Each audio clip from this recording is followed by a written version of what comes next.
Hey y'all, this is Camelia and I want to thank you for watching another one of my videos.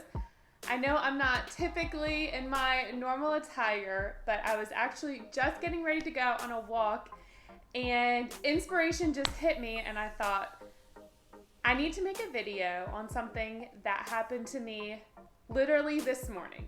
So as you know, if you've been following me, I'm currently on my debt-free journey with my husband. We are down to one debt left, which is my student loan, and right now we owe $30,000. We had a goal to be completely debt-free by the end of March. I'm not quite sure that we're still going to hit that goal. It's looking like it'll be a little bit further out in the spring at this point, but nonetheless, we had a goal and I'm very competitive. So this morning, I just started thinking about everything and realizing we're not going to hit that goal. I just got really down on myself. I was just really frustrated. I felt like we were on such a roll all summer. We paid off all of our credit cards. We bought 2 cars with cash. We paid off an HVAC system. We sold our rental property to pay off my husband's student loans. I just felt like we were doing so well, and then we just kind of came to a stop. Now, as you know, we were living with my parents this summer. We moved back in with them to save some money and get a jump start on our debt-free journey, and I just felt like once we moved back into our house, I kind of was just making excuses for everything as to why we need to spend money on this. Oh, it's okay, we'll just take a little break. Oh, we're going to Tennessee for the Dave Ramsey influencer event. Oh, it's Christmas time. I realized that I was kind of just making all these excuses as to why we weren't putting as much money towards our debt, and I got really frustrated. I just felt like I wasn't doing enough. So I stopped what I was doing, I recentered myself, and I want to share with you 3 steps that I took today to get myself back on track. This is a journey. It's a journey. There are going to be ups and there are going to be downs. There are going to be successes and there are going to be failures. We had over $110,000 of debt that we were trying to get rid of in 12 months. That's an insane goal. And let me tell you, neither of us have 6-figure incomes, okay? We both have very average incomes, so we had a very aggressive goal for what we were trying to accomplish. I know that I'm sharing my journey with you, and I'm telling you a little bit about my story, but the reason I'm sharing this with you is I feel like so many people, if you're on your journey already, you can attest to this, and if you're just beginning your journey, I want to let you know that it's so worth it, but you will struggle. So here's what you can do when you come to those moments of self-doubt and self-sabotage and just feeling like you're not doing enough or maybe not worthy enough. First and foremost, lean into your partner. Let them know that you are struggling. Did I have the best conversation with my husband this morning? Probably not. I kind of went on an aggressive rant, not directed towards him, but I just kind of was like, just going over everything that was on my mind. And my husband and I are opposite, so he is a lot more controlled and balanced and analytical, and I'm definitely more just like all over the place. So I know that he is good for grounding me and centering me when I feel like I'm flying off the rails, which a lot of you probably can attest to this. I think many marriages and many partnerships are that way. You have one person that's gonna kind of ground you when the other person is just like all over the place. The first thing you need to do when you are doubting yourself or you feel like you're not in control of what you're doing or you're just lost, lean into your partner and let them know that you need their help. Because when you're on this journey, you cannot do it alone. If you are married, you will not succeed if you're not on this together. And I've talked about how important communication is. I'm still not the best at it. It's still not easy to do. And like I said, I didn't do it in the best way, but I let my partner know that I needed his help. And we need to do this together. He knows we need to do it together. I know we need to do it together. So later on, he sent me a text and said, here's what we're gonna do. So first, you need to let your partner know that you are struggling. Because if they don't know, then you're just going to spiral out of control, and that is going to then lead into a breakdown in your marriage. So you have to let your partner know, hey, I feel out of control. I feel like we're not on task. Whether you feel like it's your fault or their fault, whatever it is, you're doing this together.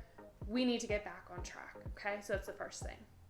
The next thing you need to do is you need to sit down and analyze your budget. Where have you been spending your money? Are you making any unnecessary payments or purchases?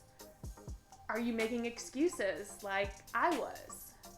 I was using excuses here and there to justify the fact that I was not putting the amount of money that I said I was going to put towards our debt. So you need to sit down, you need to analyze what you've been doing and why you feel like you're out of control or that you're not on track. And that's how you can make those moves for number 3, which is setting a new goal moving forward. So you need to analyze what you've been doing, because that will let you know why you feel out of control. I know that I've been making excuses and I have not been sticking to the budget. When you make excuses and you don't stick to the plan, you're going to waver off and you're not going to get towards your goal. We're still going to get to our goal, yes, but it's going to take a little bit longer than what we had initially planned, which is fine. As long as we get there, that is, what counts and what matters. But if we didn't make this adjustment now, who knows, we could fall off the rails and just end our debt-free journey right now and say it's too hard, we give up. But we're not going to do that. So first, lean into your spouse. Let them know that you're struggling or that you just need to be recentered. Then you need to analyze your budget and figure out where has your extra money been going, and whether that's looking at your last 2 weeks of receipts or your last month of receipts, or seeing where have you been making moves in the budget. Maybe you've been moving some of your clothing to your food and you've been eating out more. Whatever it is, analyze your budget. And then the third thing you need to do is you need to come together and you need to make a new plan moving forward. Okay, we're not going to eat out at restaurants at all for the next 2 weeks, or we're going to tighten up our food budget, or maybe we allocated, $75 a person for Christmas and we need to bring that down to $50 a person for Christmas. Whatever it might be to get you back on track, that's what you need to do. And then I'll add in a fourth thing just for good measure. You and your spouse need to do something together once you're back on track, because you need to recognize and celebrate that small victory of working together as a team. A lot of people will face hardships and they can't get out of it. So if you and your spouse are able to work through this, that needs to be celebrated. You don't have to have a full-on blowout or argument to celebrate coming together. When you celebrate those small victories, that will strengthen your relationship so much more. And then you don't have to worry about having a big blowout. And that's one of the things that I have learned. Communicating with my husband when things are small and minute is so important, so that way it doesn't blow up. Because when you get into an argument and you just let it fester, all you do is you waste time. You let 2 weeks go by for no reason, where you're miserable and you're sulking, where you could let 2 days go by and then you could be on the same page again.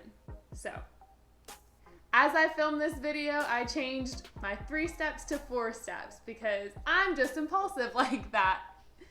When you feel like you have derailed, you're off the rails. I'm not perfect.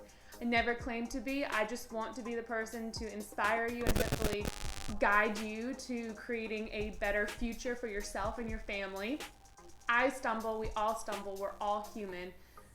So when you stumble, when you falter, when you're feeling unsure and you just need some help, lean into your spouse, tell them that you're struggling, analyze your budget and see what you've been doing wrong so you know how to correct that. Make a new path for you and your spouse to follow. And then celebrate coming together, working on that new plan, and doing it and achieving your goals together as a team. So that's all I have for my impulsive video today. I'm gonna go get a quick walk in before it gets too dark outside. But I just recognized that I was struggling today, and I think what I was struggling with is something that's very common. So I wanted to share with you how I worked through this situation with my husband, and hopefully you found this helpful on your debt-free journey as well. So thank you so much for watching this video. I hope you have a great day, and I will talk to you soon. Bye!